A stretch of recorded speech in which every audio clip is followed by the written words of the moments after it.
हरे कृष्णा। तो अभी हम भगवद गीता के 10वें अध्याय के अंतर्गत श्लोक संख्या 36 पर विचार करेंगे। द्यूतं छलयताम् अस्मि तेजस्तेजस्विनामहं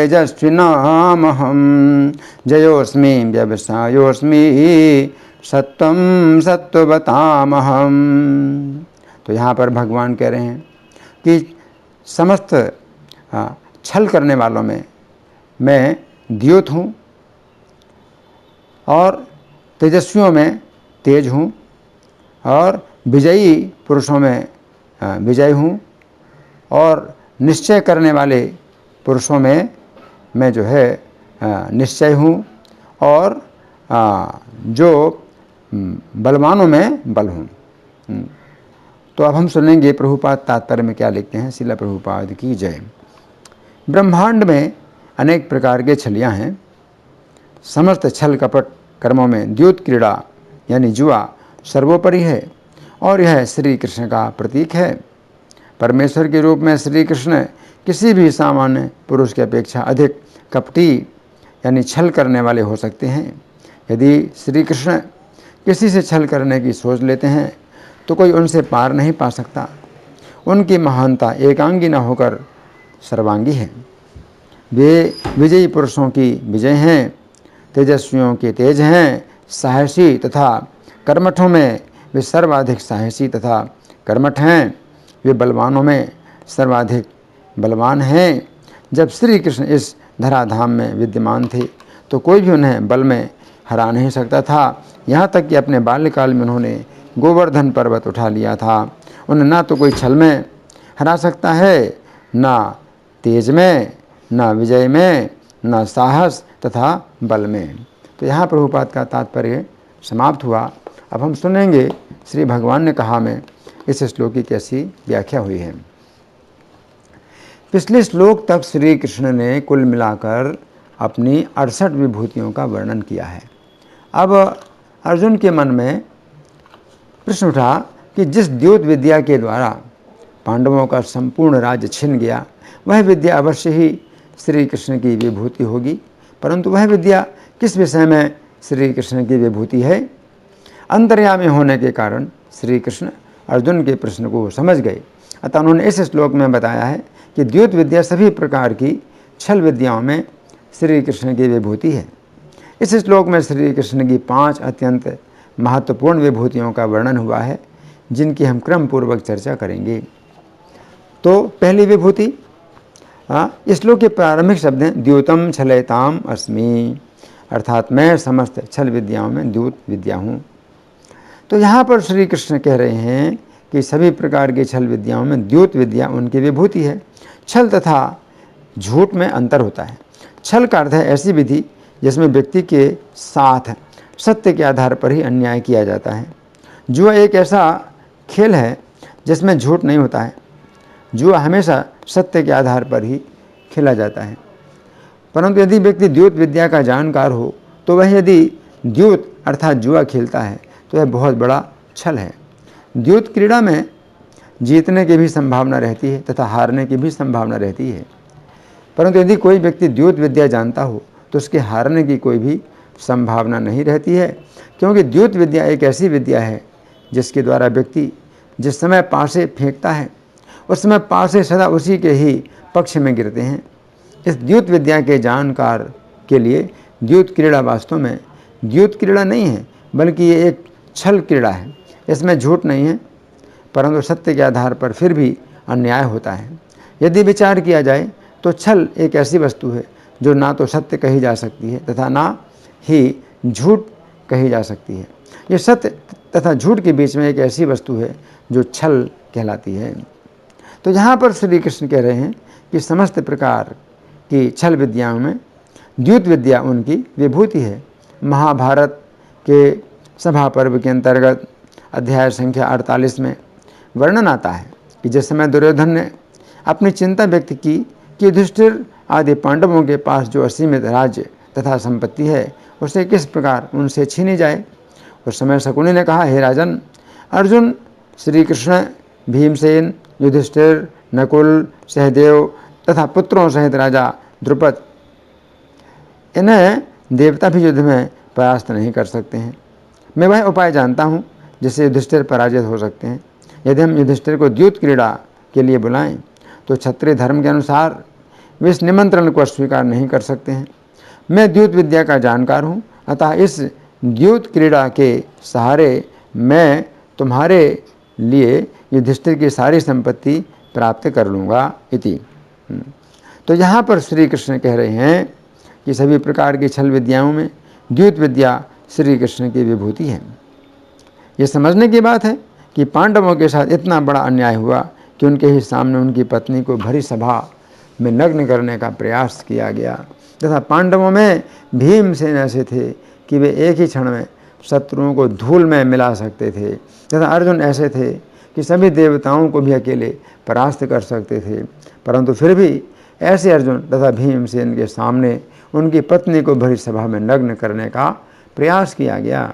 ये द्यूत विद्या का ही छल था कि वे इतने बड़े अन्याय में फंस गए। महाभारत के वन पर्व के अंतर्गत अध्याय संख्या 13 में श्री कृष्ण ने पांडवों से द्यूत विद्या के दोषों का वर्णन करते हुए कहा, जुआ खेलने से ऐसा सर्वनाश उपस्थित हो जाता है जो कल्पना में भी नहीं आ सकता है। 4 प्रकार के कार्यों में व्यक्ति अपने धन ऐश्वर्य से भ्रष्ट हो जाता है। स्त्रियों के प्रति आसक्ति, जुआ खेलना, शिकार खेलने का शौक और मद्यपान। परंतु इन 4 प्रकार के कारणों में से द्यूत विद्या सबसे अधिक भयानक है इति। श्री कृष्ण की इस बात से पता चलता है कि द्यूत विद्या ही एकमात्र ऐसा कारण था जिसके द्वारा पांडवों के साथ इतना बड़ा छल तथा अन्याय हुआ। इस श्लोक के तात्पर्य में श्रील प्रभुपाद लिखते हैं, ब्रह्मांड में अनेक प्रकार के छलियाँ हैं। समस्त छल कपट कर्मों में द्यूत क्रीड़ा यानी जुआ सर्वोपरि है और यह श्री कृष्ण का प्रतीक है। परमेश्वर के रूप में श्री कृष्ण किसी भी सामान्य पुरुष की अपेक्षा अधिक कपटी यानी छल करने वाले हो सकते हैं। यदि श्री कृष्ण किसी से छल करने की सोच लेते हैं तो कोई उनसे पार नहीं पा सकता है। उनकी महानता एकांगी न होकर सर्वांगी है इति। अब दूसरी विभूति, श्लोक के अगले शब्द हैं तेजहा तेजस्विनाम अहम, अर्थात मैं तेजस्वियों मैं तेज हूँ। महापुरुषों के उस दैवी संपत्ति वाले प्रभाव का नाम तेज है जिसके सामने पापी पुरुष भी पाप करने में हिचकते हैं। तो यहाँ पर श्री कृष्ण कह रहे हैं कि तेजस्वी लोगों में जो तेज होता है वह तेज श्री कृष्ण की विभूति है। जिस समय भक्त अपनी साधना के द्वारा भक्ति में उन्नति करता है उस समय उसके अंदर भक्ति का कुछ ऐसा तेज आ जाता है कि उसके संपर्क में आने वाले लोगों पर कुछ ऐसा प्रभाव पड़ता है कि उनमें भी भक्त बनने की प्रेरणा उत्पन्न होती है। दिनांक 31 अक्टूबर 1969 को श्रील प्रभुपाद ने श्रील सतस्वरूप को पत्र में लिखा, जब गर्भाधान विफल रहता है तो यह अक्सर पुरुष की दुर्बलता के कारण होता है। इसी प्रकार यदि हम श्री कृष्ण की शक्ति से पूरित होंगे तो हम जहाँ कहीं भी जाएंगे श्रोताओं में श्री कृष्ण भक्ति का गर्भाधान हो जाएगा इति। यहाँ पर श्री कृष्ण कह रहे हैं कि तेजस्वियों में तेज उनकी विभूति है। श्रील श्यामानंद प्रभु के शिष्य रसिकानंद प्रभु जिस समय एक दुष्ट नवाब से मिलने के लिए जा रहे थे उस समय उस नवाब ने एक पागल हाथी इनकी ओर भेज दिया कि वह इन्हें मार डाले। उस समय ये निर्भीक होकर हाथी से बोले, गजराज हरे कृष्णा तो कहो। उस समय इनके तेज से प्रभावित हाथी ने इनके चरणों में माथा टेका तथा इन्होंने उसे अपने शिष्य के रूप में स्वीकार कर उसके माथे पर चंदन का तिलक बनाया, उसके गले में तुलसी की कंठी पहनाई तथा उसे गोपाल दास नाम दिया। यह हाथी अब श्रील रसिकानंद की आज्ञा से संतों को देखते ही प्रणाम करता था तथा संतों के द्वारा जो प्रसाद दिया जाता था उस प्रसाद को छोड़कर कुछ भी नहीं खाता था। इस घटना के द्वारा हमें पता चलता है कि श्रील रसिकानंद प्रभु के अंदर असीमित तेज था जिससे उन्होंने एक पागल हाथी को भी अपना शिष्य बना लिया। ये विचार करने की बात है कि हमारे अंदर इतना अधिक तेज तो नहीं है, परंतु फिर भी हमारे अंदर जितना भी तेज का लेस मात्र है उसके द्वारा अपने संपर्क में आने वाले लोगों को हम श्री कृष्ण की भक्ति से प्रभावित कर सकते हैं। तो यहाँ पर श्री कृष्ण कह रहे हैं कि तेजस्वियों का तेज उनकी विभूति है। अब तीसरी विभूति है। हाँ, इस श्लोक में तीसरी विभूति के अनुसार शब्द हैं जयी नाम जया अस्मि, अर्थात विजयी लोगों में मैं विजय हूँ। यहाँ पर श्री कृष्ण कह रहे हैं कि विजयी लोगों की विजय श्री कृष्ण की ही विभूति है। महाभारत के उद्योग पर्व के अंतर्गत अध्याय संख्या 7 में वर्णन आता है कि श्री कृष्ण ने अर्जुन से कहा, हे पार्थ, मेरे पास 10 करोड़ गोपों की विशाल सेना है तथा दूसरी ओर मैं अकेला रहूँगा। मैं ना तो युद्ध करूँगा और ना कोई शस्त्र ही धारण करूँगा। इन दोनों में से कोई एक वस्तु जो तुम्हारे मन को अधिक प्रिय जान पड़े तुम पहले चुन लो। इति। उस समय अर्जुन ने युद्ध न करने वाले श्री कृष्ण को ही चुना, जो साक्षात शत्रुहंता हैं। ऐसी स्थिति में दुर्योधन अत्यंत प्रसन्न हुआ, क्योंकि उसे 10 करोड़ गोपों की सेना प्राप्त हो गई। उसने सोचा कि श्री कृष्ण यदि युद्ध नहीं करेंगे तो श्री कृष्ण को लेकर वो क्या करेगा। दुर्योधन के चले जाने पर श्री कृष्ण ने अर्जुन से पूछा, पार्थ, मैं तो युद्ध करूँगा नहीं, फिर तुमने क्या सोच समझकर मुझे चुना है। अर्जुन ने कहा, हे श्री कृष्ण, आप युद्ध ना करते हुए भी उन सबको नष्ट करने में समर्थ हैं। हे पुरुषोत्तम, आपकी कृपा से मैं उन सब शत्रुओं का संहार करने में समर्थ हूँ, परंतु आप संसार में विजयी हैं। आप जहाँ भी रहेंगे वह विजय भी आपका अनुसरण करेगी, इसलिए मैंने आपका वर्ण किया है। इति। श्री कृष्ण ने कहा, हे अर्जुन, तुम तो जो शत्रुओं पर विजय पाने की इच्छा रखते हो, ये ठीक ही है, तुम्हारा ये मनोरथ पूर्ण हो। इति। तो यहाँ पर श्री कृष्ण कह रहे हैं कि विजयी पुरुषों की विजय उनकी ही विभूति है।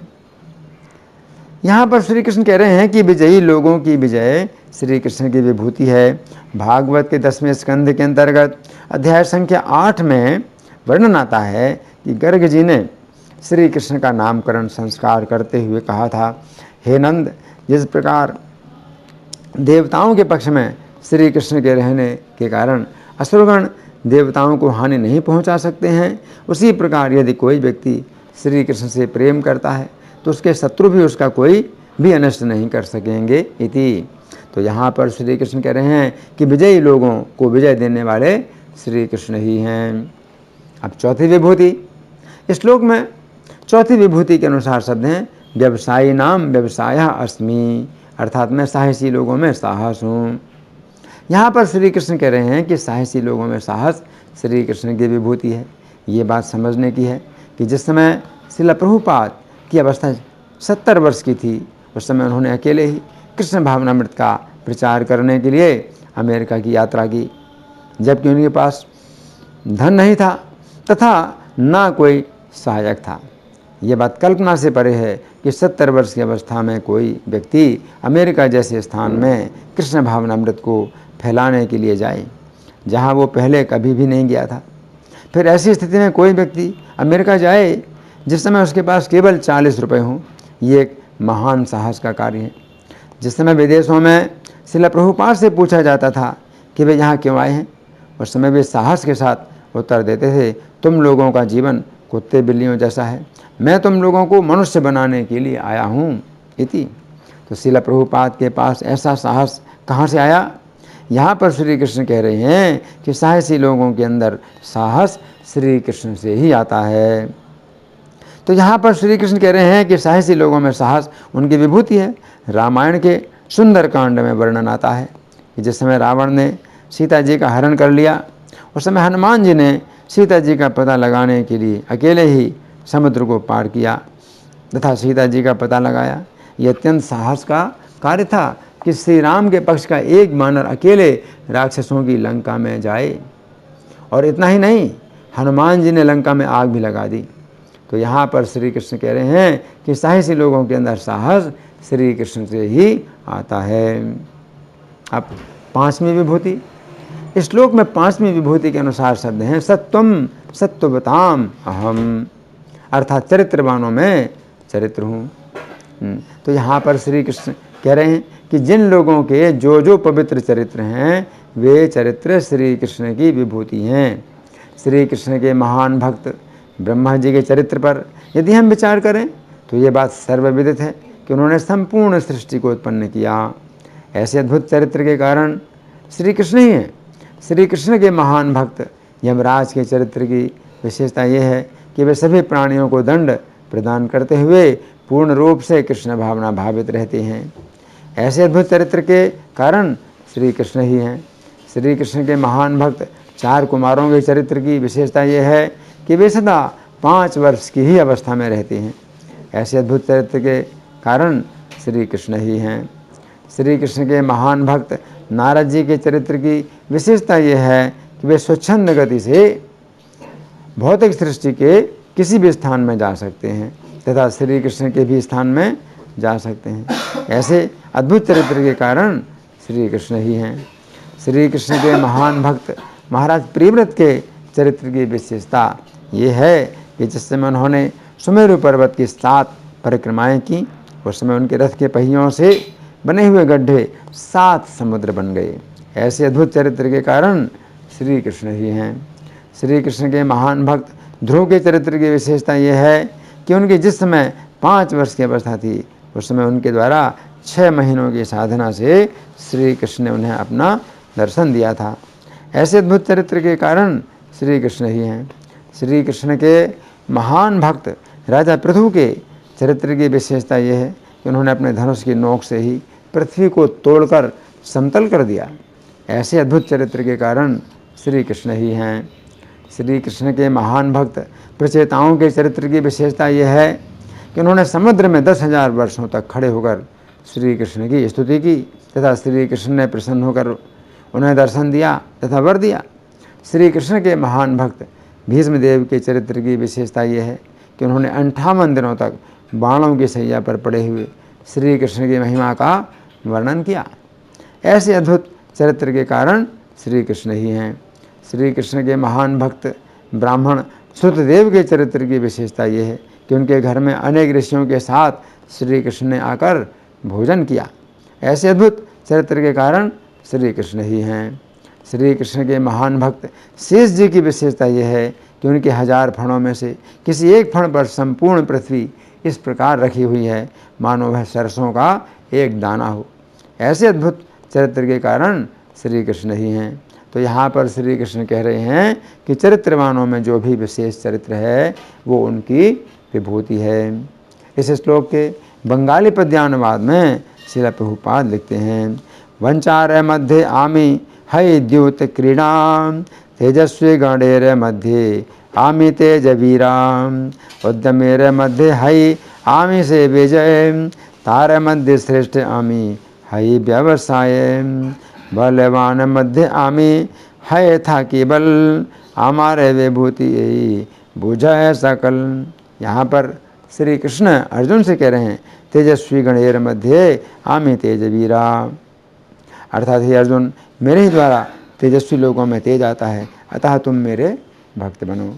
तो यहाँ भगवान ने अपनी जो 5 विभूतियों का वर्णन किया है, इसमें पहला जो वर्णन है वो क्या है, द्योतम छलयताम अस्मि, छल करने वालों में जुआ। तो जुआ में बहुत छल है। तो व्यक्ति जो है सोचता है कि मैं जीत जाऊंगा और उसकी जो आशा है वो बनी रहती है कि मैं जीत जाऊंगा और मुझे बहुत संपत्ति मिलेगी। तो जो व्यक्ति जुआ में फंस जाता है, जुआ के व्यसन में फंस जाता है ना, तो उसका हाल जो है बहुत बुरा होता है।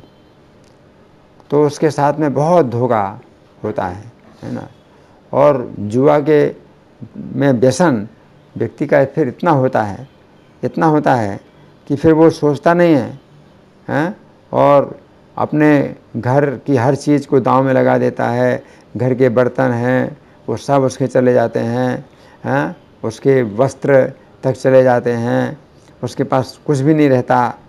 तो इस तरह की जो है घटनाएं जो जुआरियों के जीवन में देखी जाती हैं।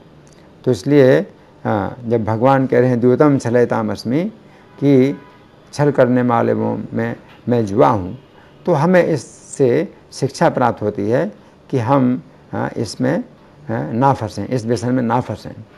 फिर कलयुग में विशेष रूप से परीक्षित महाराज ने कलयुग को स्थान दिया किसमें, जुआ में।